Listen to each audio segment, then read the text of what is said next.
If you're listening to this at the date of its airing, it is February 2024, and Rich and I are in Indonesia for a trip of a lifetime celebrating our 30th wedding anniversary, which is exclusively through the power of doing soul recovery and creating a new life. So while I'm gone, I'm going to be replaying some of the content from the subscribers' bonus episodes that are listened to through being an Apple Podcast subscriber or Patreon member. I like doing book studies as inspiration on the bonus episodes. And last year, we worked with Paul Ferrini's book, Crossing the Threshold from Fear to Love. It's around the spiritual values that can allow us to be our whole, full self. And we're going to be using some of those values for you to put more tools in your spiritual toolbox and on your soul recovery journey. And just a quick pitch that if you like this episode and you like the concept of book studies or in-depth interviews, I hope you'll also become a bonus episode subscriber. Enjoy. Welcome to the Recover Your Soul podcast, a spiritual path to a happy and healthy life. My name is Reverend Rachel Harrison. I started Recover Your Soul after having profound changes in my life from my recovery of alcoholism, codependency, and control addiction. I was guided to share the tools and principles of spirituality and soul recovery to help others transform their lives as mine was transformed. For us to overcome external circumstances, we need to turn the attention to ourselves, focusing on our inner change and healing. Positive results in our lives will follow. We are doing this slow and steady book study of Crossing the Threshold from Fear to Love by Paul Ferrini. It's 31 spiritual values. We've been just slowly picking up these spiritual values and talking about them from the soul recovery perspective. And I love that part of the soul recovery journey is a spiritual path to a happy and healthy life. Part of the journey is just opening us up to different concepts and different thoughts and different ways of seeing our lives, seeing our healing, seeing new ways of thinking and feeling, new perceptions, and just changing and shifting our thought patterns just a little bit, just one little baby step at a time. And so by using these spiritual teachers and the concepts around spirituality from different voices, what I'm giving you, I hope, is your own voice. I'm not here to tell you what spirit or higher power should look like for you.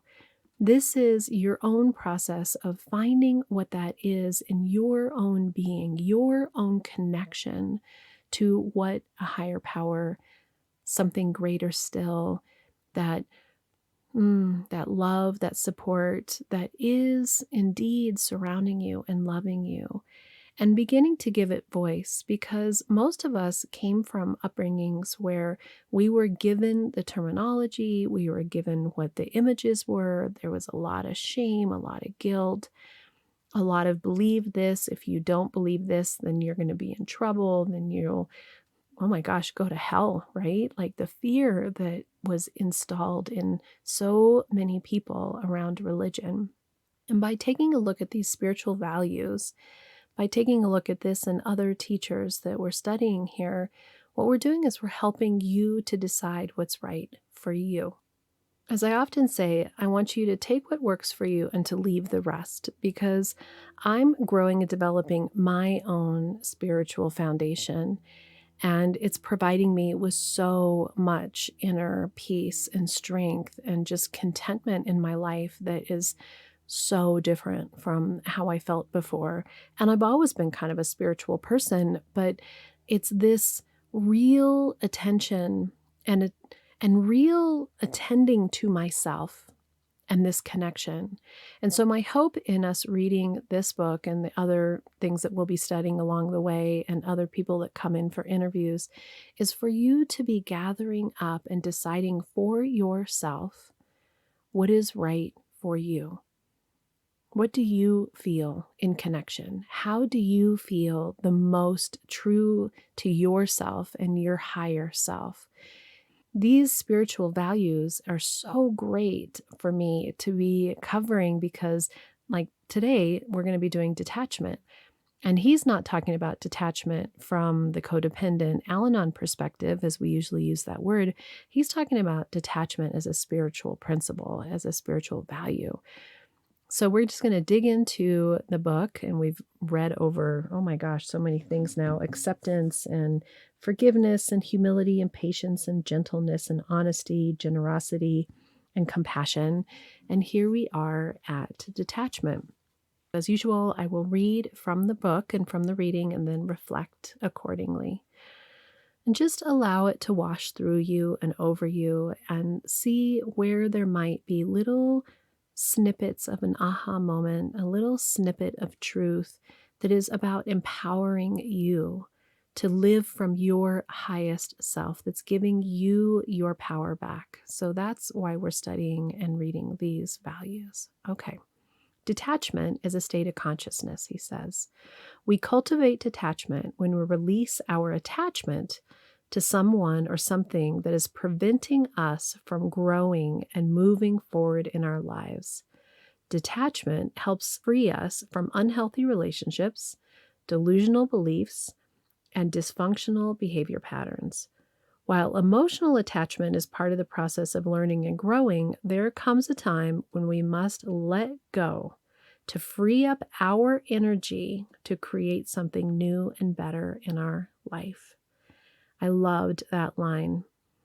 There comes a time when we must let go to free up our energy to create something new and better in our life. You know, in soul recovery, what we're just beginning to learn in a way is that we can co-create with this higher power the life of our decision making, of what we want, that we actually can step aside from the people around us and start to realize what is new and better for us. And that often means that we need to let go of thoughts, people, beliefs, patterns, so that we can have the energy to really move forward in our lives. So I love that he said that. He goes on to say opposite states of consciousness are attachment, dependence or codependence, fixation, identification, merging, submission, obsession with people or ideas, and giving up our power to others. And you know, in soul recovery, that's what we're learning, is to not give up our power to others. He goes on to say his teaching, both attachment and detachment are necessary aspects of life. As a baby, we're attached to our mother or caregivers. We depend on her for nurturing, love, and protection. But when we get older, we must learn to do things for ourselves. Our Father encourages us to move out into life and take greater responsibility for ourselves. Gradually, we detach from both our mother and father and claim our independence. This is a natural phenomenon. Without detachment, growth and individuation cannot take place. But detachment from parental support and authority can lead to forming of new attachments. Perhaps we attach to a girlfriend, a boyfriend, a teacher, a coach, or a mentor. Our attachment enables us to receive additional support and nurturing, and that's a good thing. There will be a time when we have to detach from that person to continue to grow. That's really interesting, because I think that's sometimes what happens to us, is that we attach to that next place, you know, once we move from one situation to another, and we have a lot of trouble letting go so that we can continue to grow. He says, our mentor may help us learn a skill, but once the skill is learned, we may be ready to move on to another challenge. Our apprenticeship must end for us to learn to stand on our own and become a master in our own right. What I love that he's already starting to talk about, which to me really reflects in soul recovery, is the concept that we are here to grow and learn our own journey. We're here to grow and learn and expand and have our own experience. And yes, we connect with others, we have this apprenticeship, or we have these connections and relationship, but ultimately what we're here to do is to have as much development of our own souls and our own learning and our own experience as we can. So I love that he's really saying we need to learn to stand on our own and become a master in our own right of our own lives. He says we might fall in love with someone and learn to open our heart, and that's a wonderful thing. But sometimes what we can learn from each other reaches its limits, and we feel ready to move on. We realize that we will both learn more with others than we will learn by staying together. Of course, this recognition takes on many forms. In other cases, there are deeper ties that bind us, but we need to take some time apart to grow before we can come back together. There's this concept of marriage that comes up to me right around this, and there are vows that we take when we get married that we're going to stick together through everything. And when we stand there on the altar, most of us totally believe and think that there could not possibly be anything that would pull us apart, that we will be there through thick and thin. And this journey of soul recovery is really around us attending to ourselves. And what I think about is my parents who divorced in a very loving way because they had this recognition that they couldn't grow and live their best lives together, that even though they cared about each other, that they really needed to separate for them to live their best selves. And that was how I grew up. That's what I learned. That's what I thought. Now, that's different than just running away when it gets hard.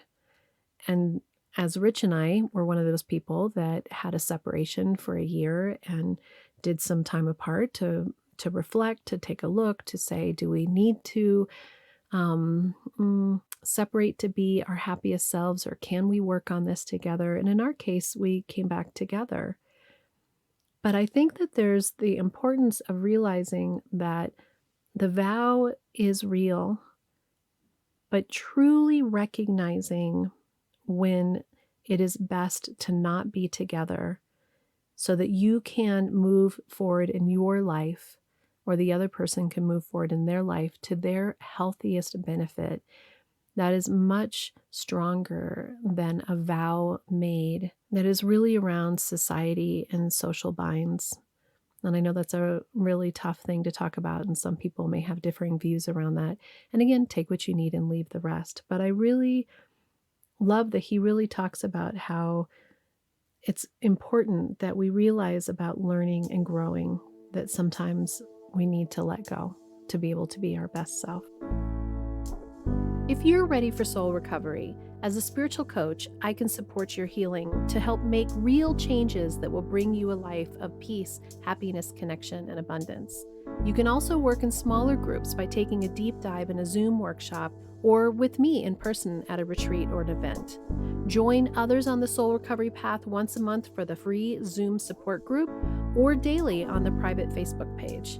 Visit the website recoveryoursoul.net to book coaching sessions with me or find all the information you need about soul recovery, dates that are coming up, and how to register for those groups and workshops. To support the podcast and the community, check the links in the show notes to make a small monthly donation or a one-time donation of your choice that will make a huge impact to support this community and the soul recovery mission. Together, we can do the work that will recover your soul. He goes on to say, embracing and letting go are two sides of the same coin. If we get stuck in the embracing stage and we don't let go, we won't grow and individuate. On the other hand, if we get stuck in the letting go stage, we can't experience the nurturing and support that we need. After a time alone and apart, it will be time to embrace again. This is a cyclical process. And it doesn't mean with the same people. It just means that this embracing, this getting what you need, this connection, this allowing resources, and then the moving away, it doesn't have to necessarily be in and out of relationships. Sometimes it's in a relationship where you really allow space and you come into it and then you release a little bit. The whole concept is around our own individuated growth and our own awareness of who we are separate from somebody else, detaching from their person, their needs, their systems, their beliefs, their own stuff, and really attending to ourselves so that we can do ours and letting them take care of theirs. He says some people have difficulty with one extreme or the other. Those who are wounded and afraid of intimacy are not good at the embracing stage. If they embrace at all, it's only briefly and then it's off to the races. So if we've been hurt as we were growing up and we find it difficult to believe that we deserve love or can be loved, that sometimes we can't even do the embracing stage. We really can't touch on it because it brings pain for us. They may leave a trail of tears behind them. Others have difficulty with the detachment stage. They embrace easily, but then they try to hold on even when it's clear that it's time to part. They are often feeling hurt and betrayed. Clearly, either extreme is not healthy. And fortunately, most people are not extreme in their behavior. However, their lessons may lie in one stage more than the other. If you're someone who attaches and holds on, you need to learn detachment skills.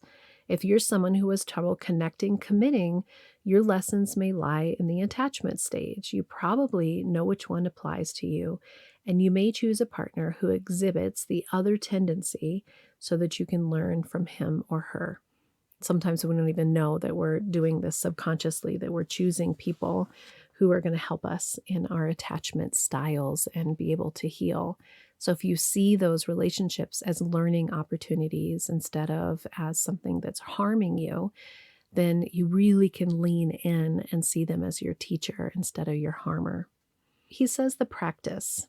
Today, practice recognizing any unhealthy attachments you have. These attachments may be to people, substances, addictions, right? Or ideas.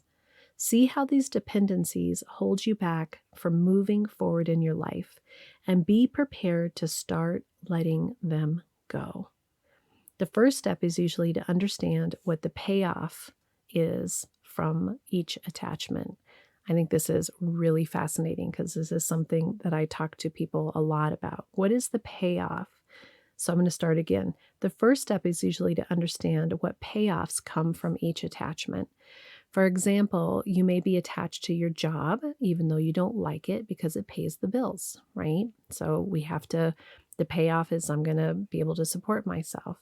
You may be attached to your relationship, even though there's no intimacy there because you don't want to be lonely or you don't want to have to go to work and support yourself. So really being honest with yourself. This is really an honesty time to say, why am I in this situation that isn't something that brings me joy, isn't pushing me forward to my higher self? What is the payoff? What is this that's keeping me there? He says you might be attached to drinking or smoking because it helps you deal with anxiety, even though you know it's taking a toll on your health. He says if there was no payoff, you probably wouldn't have a difficulty in letting it go. So you have to look carefully at the payoff and the cost of the attachment. What is the cost of staying in a job you don't like or a marriage that offers no love or intimacy? What is the cost of an addiction that is undermining your health? What is the cost of ignoring your own guidance and giving your power away to others? This is huge.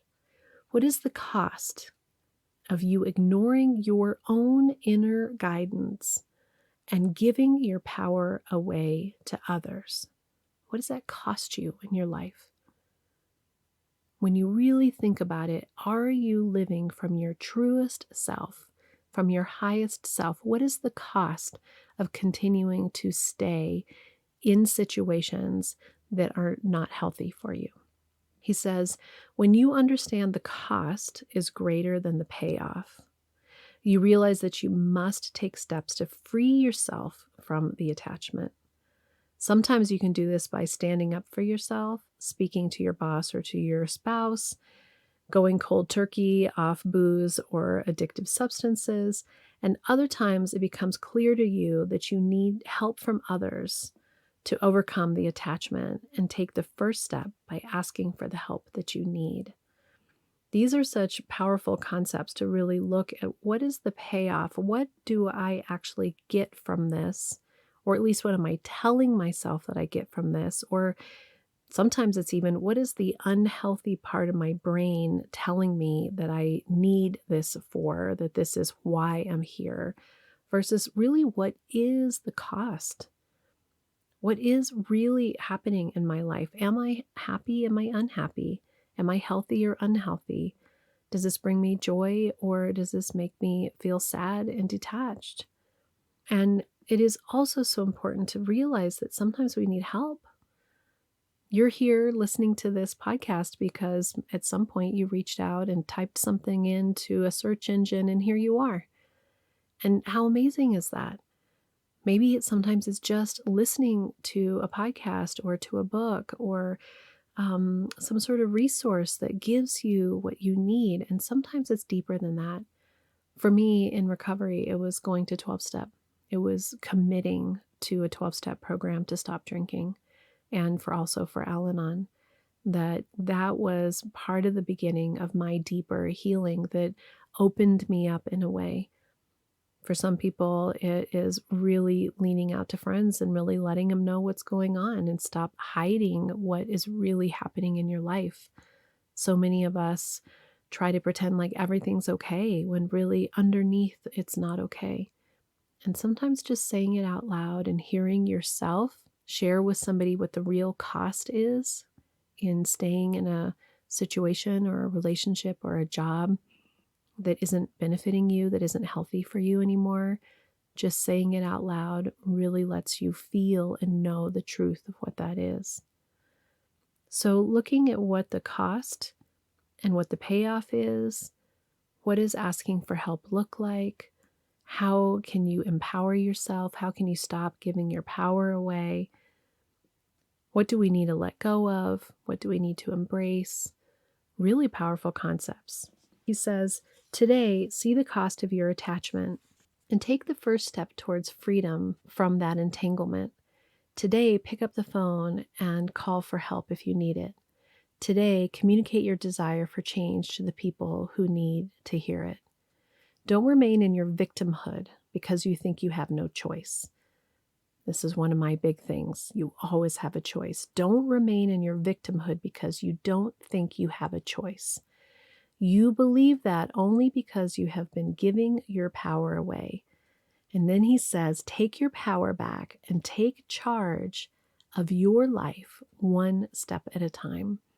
This is such a huge comment because this is what I say all the time. Take your power back. You absolutely have a choice.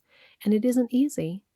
It isn't easy to make big changes or to end relationships or end jobs or go no contact with people who aren't healthy with you anymore.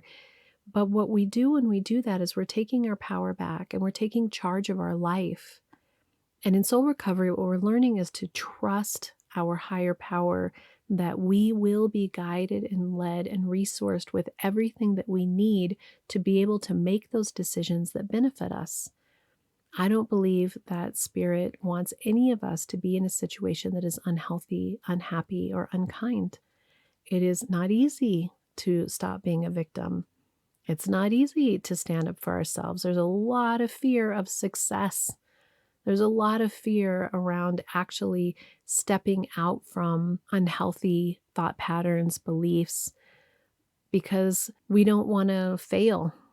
So this is about taking your power back and taking charge of your life one step at a time. And sometimes those steps are teeny tiny baby steps, and that is just fine. So he says, those who give away their freedom easily slip into victim consciousness and get trapped in a prison of their own making.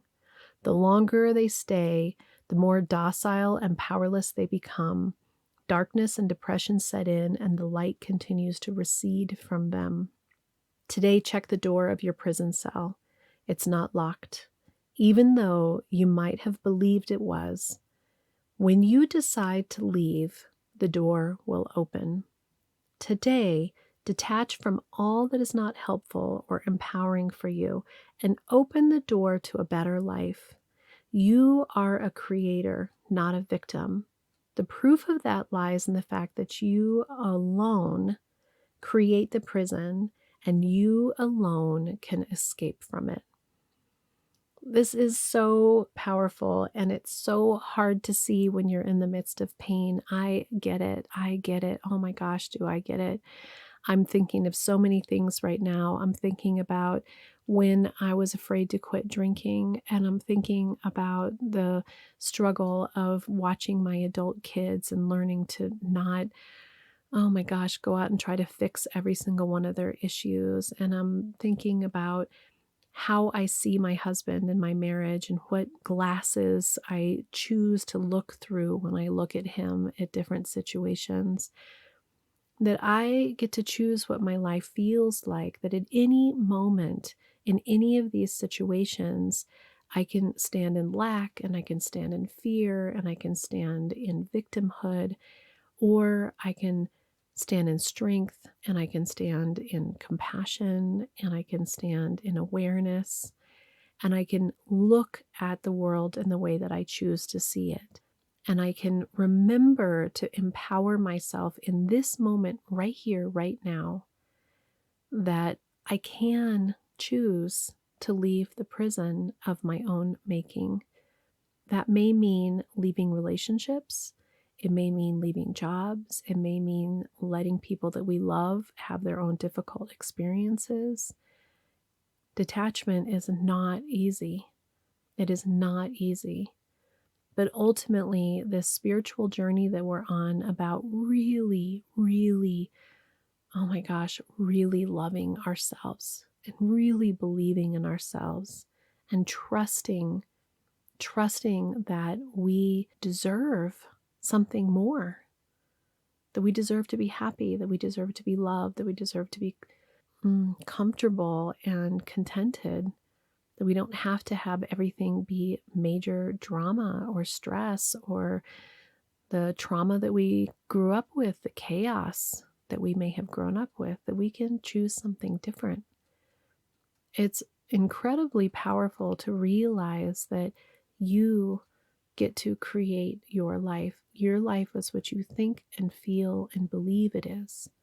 So choose what you believe and what you think and feel carefully, and co-create with Spirit the life that is right for you. That I believe Spirit is working through trying to provide for you. And it's a lot harder, to be honest, to wake up and be aware than it was to be asleep. Sometimes when it's hard, I think, man, I could just go back to sleep. But once you've awakened just a little, it's pretty hard to go back. It's pretty hard to go back. So one of the ways that you can do this work is through journaling. So his journaling prompt for this particular value is, with whom and in what situation am I challenged to detach so that I can release myself from limitations that threaten my safety, restrict my freedom, or prevent me from growing as a person? We are here in soul recovery to grow as a soul, to recover our souls, to realize that the reason why we're here is to actually express as our fullest, most healthy, most vibrant self. And that these experiences that we're having in our life are opportunities for learning, even the hard stuff, especially the hard stuff. And that we can stop seeing it as happening to us and start seeing it as happening for us. That we can begin to really be connected to the process and let go of feeling like the world is attacking us, that people are hurting us, and realize that if we are healthy, if we're whole, if we are claiming our wholeness, no one can harm us, actually. We are completely attached to this belief that people hurt us. And what we learn in soul recovery is it is as I choose to see it.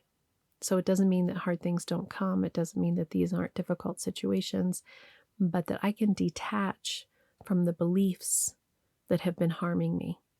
I can detach from the people who are not making choices that align with my desire of who I want to be and how I want to live my life.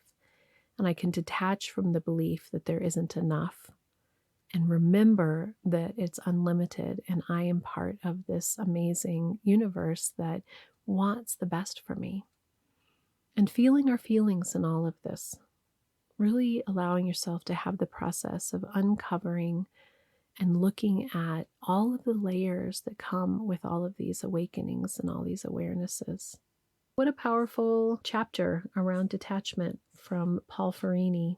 As always, if you have any desire to work through this with me, I encourage you to schedule a coaching session with me, and we can look at detachment. We can look at these beliefs and these patterns and the people in our lives that we're ready to let go of. Until next time, namaste. Thank you for listening to the Recover Your Soul podcast. And if you loved what you heard here, every Friday we have a bonus episode, and you can access this by becoming a subscriber through Apple Podcasts for only $3.99 a month, or become a Patreon member. And on this platform, you can choose $5, $15, or $25 a month to show what you want to support the show with. On both of these subscriber platforms is an entire catalog of back episodes intended to inspire and support you on your soul recovery journey.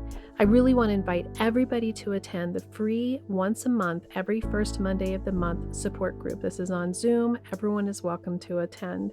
And by giving a like or a review and sharing this with your friends and family really helps us to share the soul recovery message with even more people. We are on social media. We are on all the platforms. I am on TikTok. You can listen to guided meditations by Rev Rachel Harrison on Insight Timer. Thank you for supporting the show. Thank you for being part of the community. To find out more about soul recovery and everything that's being offered, visit the website www.recoveryoursoul.net. Together, we can do the work that will recover your soul.